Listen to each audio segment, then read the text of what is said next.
Aquele que não ama não conhece a Deus, porque Deus é amor. 1 João capítulo 4, verso 8. Uma vez mais nos encontramos e louvamos a Deus por este dia que Ele está nos concedendo, por estes momentos que vamos ter estudando a Bíblia. Agradecemos a todos vocês que estudam conosco e que compartilham esses estudos com outras pessoas, a todos vocês que são inscritos no canal Hora Tranquila no YouTube, que clicam no dedinho de joinha e também a vocês que nos escrevem dizendo de onde estão acompanhando. Mandamos aqui um alô especial para Ivanil Campos, é de Machado, no sul de Minas Gerais. Está parabenizando o neto Wellington Júnior, que aniversariou dia 1º de março, e também parabeniza sua irmã Maria Helena, que está aniversariando hoje.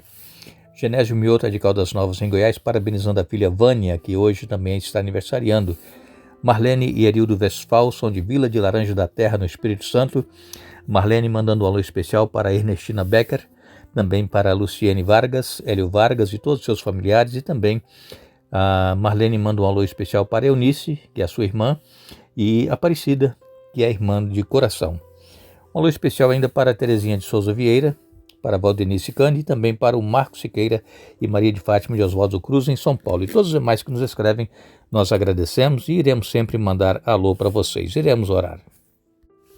Pai nosso que estás nos céus, aqui nos encontramos em Tua presença, te agradecemos pela vida e por este dia, por estes momentos que vamos ter estudando a Tua palavra.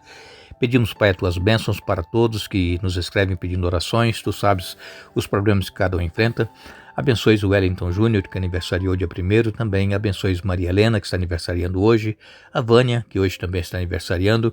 Queiras abençoar também a Ivanil Campos, Genésio Mioto, Marlene e Erildo Westphal, Ernestina Becker, também abençoe Luciene Vargas, o Hélio Vargas e seus familiares, abençoe a Eunice e também a Aparecida, abençoe a Terezinha de Souza Vieira, Valdenice Cani, o Marco Siqueira e a Maria de Fátima e todos os demais pais que nos escrevem. Em nome de Jesus nós te pedimos e agradecemos. Amém. Fico feliz em poder retornar e nos encontrar novamente para estudarmos a Bíblia. Falamos ontem que Jesus, ele é o vencedor, ele venceu o inimigo, o diabo, que é o enganador, que é o acusador, que é o usurpador deste mundo. E Jesus, ele nos garante a vitória através do seu sacrifício, através do sangue derramado por nós na cruz do Calvário. Todo aquele que crer será salvo. Nós precisamos saber que quando cremos em Jesus, nós confessamos os nossos pecados, nós o recebemos em nossa vida, nós nos unimos à igreja através do batismo e também nós caminhamos com ele dia a dia, procurando ouvir a voz dele e fazer a vontade dele em nossa vida. Isso faz com que nós nos mantenhamos firmes na fé e na certeza de que estaremos com ele na eternidade. Nós sabemos que Jesus, ele é justo e ele é justificador. Ele é justo por quê? Porque ele não pecou. Porque ele é a verdade, como nós falamos aqui ontem. Ele veio para dar testemunho da verdade. E ele é justificador. Justificador ele justifica aqueles que o aceitam como Senhor e Salvador de suas vidas. Então nós somos justificados pela fé. Jesus, ele é justo e pela justiça dele nós somos justificados. Cristo, ele veio para desfazer as obras do diabo. E Jesus, ele veio para destruir aquele que tem o poder da morte, que é o próprio diabo. E quando nós lemos em Hebreus 2, verso 14, nós lemos aqui a palavra de Deus dizendo que ele tem o poder da morte, que é o diabo. Ele veio para matar e destruir. Mas Jesus, ele veio para desfazer, para destruir essas obras, conforme nós lemos em 1 João capítulo 3, verso 8. Então, a derrota final, a derrota completa de Satanás, ela ocorre em duas fases. Primeiro, pela obra que Jesus realizou na cruz do Calvário. Cristo ali destruiu por completo Satanás.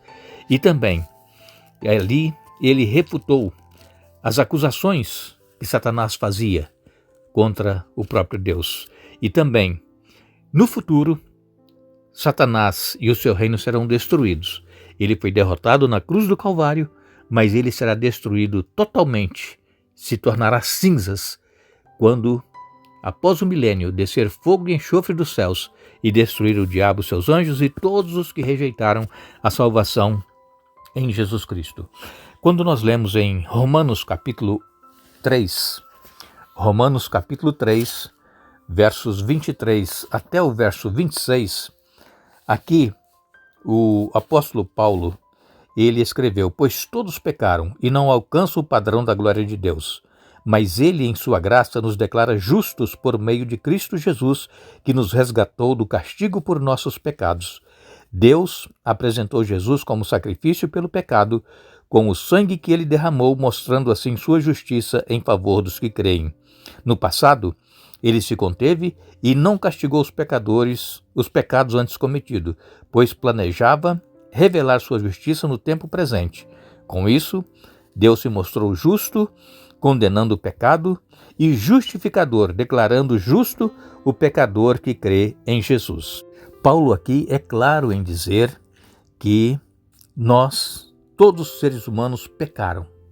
Desde que entrou o pecado no mundo através de Adão e Eva, todos nós já nascemos em pecado, com a tendência pecaminosa. É por isso que todos pecaram e destituídos estão da glória de Deus. Mas Jesus, ele veio através da sua graça, através da sua justiça, ele nos justifica a todos aqueles que o aceitam como Senhor e Salvador em suas vidas. E também o apóstolo Paulo, em Romanos no capítulo 5 e no verso 8, ele diz: mas Deus nos prova o seu grande amor ao enviar Cristo para morrer por nós quando ainda éramos pecadores. Aqui, então, a palavra de Deus, ela confirma que Jesus, ele é justo, ele é justificador e que Deus prova o seu amor para conosco, enviando o seu Filho para morrer em nosso lugar, quando ainda éramos pecadores. Aqui está claro na palavra de Deus que Jesus, ele pode perdoar os nossos pecados e ele pode nos salvar se nós assim o quisermos. E quando Jesus deu a sua vida por nós na cruz do Calvário, Satanás, então, ele viu que estava desmascarado das acusações que ele fazia contra Deus. Agora, sabemos que a administração de Satanás, ela foi exposta perante os anjos que permaneceram lá nos céus e também perante os seres santos que habitam outros planetas. Agora, estava aqui revelado um assassino quando Jesus morreu na cruz do Calvário. Derramando o sangue do Filho de Deus, Satanás, ele perdeu completamente a simpatia de alguns anjos que ainda simpatizavam Lúcifer antes de Jesus morrer. Mas quando Jesus foi morto na cruz do Calvário, eles viram que realmente Satanás, ele é um assassino. E ontem nós lemos para vocês Apocalipse 12, nos versos 10 a 12. Eu quero ler com vocês novamente. Apocalipse 12, versos 10 a 12, diz assim: então ouvi uma forte voz que bradava pelos céus: finalmente chegaram a salvação, o poder, o reino de nosso Deus e a autoridade de seu Cristo, porque foi lançado para a terra o acusador de nossos irmãos, aquele que de dia e noite os acusa diante do nosso Deus. Eles o derrotaram pelo sangue do Cordeiro e pelo testemunho deles. Não amaram a própria vida, nem mesmo diante da morte. Portanto, alegrem-se, ó céus, e vocês que habitam no céu, sobre a terra e o mar, porém virá terror, pois o diabo desceu até vocês com grande fúria, sabendo que lhe resta pouco tempo. Aqui, Apocalipse 12, versos 10 a 12, então confirma aquela promessa que Deus fez lá no Jardim do Éden para Adão e Eva, e que está em Gênesis no capítulo 3 e no verso 15.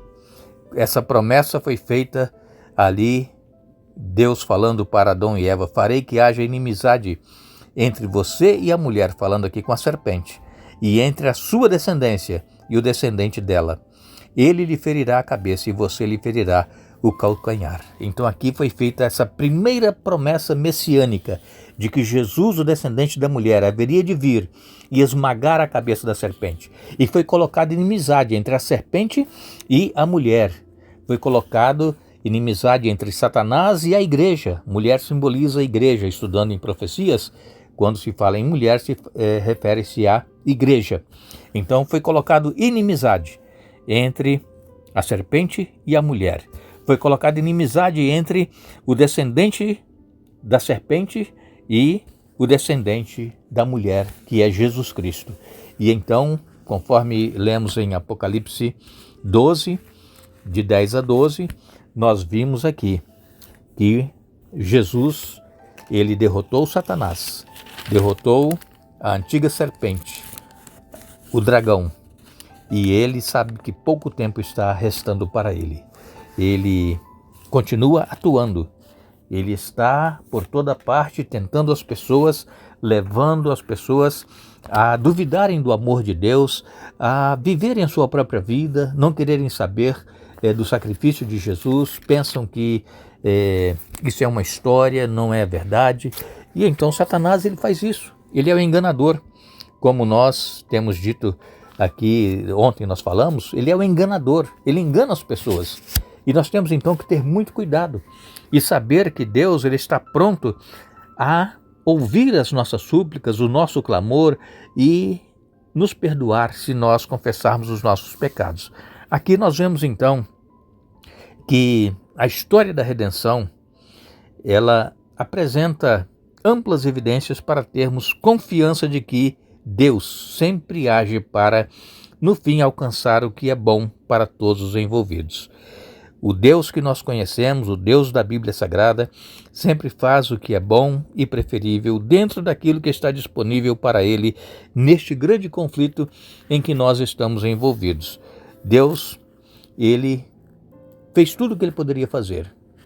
Ele providenciou a solução, o remédio para o pecado, que foi enviar o seu próprio Filho para morrer por nós, para que nós possamos ter novamente acesso à vida eterna.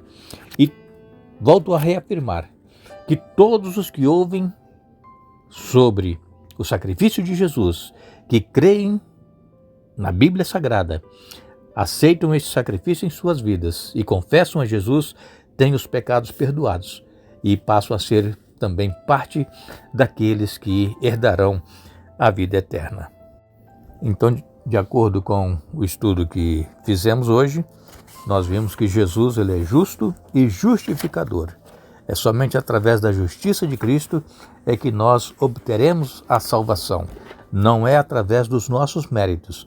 Não há nada que nós possamos fazer e que nós iremos, através daquilo que nós façamos, obter a salvação. É somente pela fé. Pela graça sois salvos mediante a fé. E isso não vem de vós, é dom de Deus. Então não é pelo que nós fazemos, é pela fé no sacrifício de Jesus. Que possamos crer e aceitá-lo e ter a certeza de que nós estaremos com Ele nos céus. Agradecemos a todos vocês que estiveram conosco hoje estudando a Bíblia. Retornaremos amanhã para dar sequência ao estudo desta semana, mas não nos esqueçamos, a Bíblia nos diz: com amor eterno te amei, por isso com benignidade te atraí. Jeremias capítulo 31, verso 3. Que Deus nos abençoe.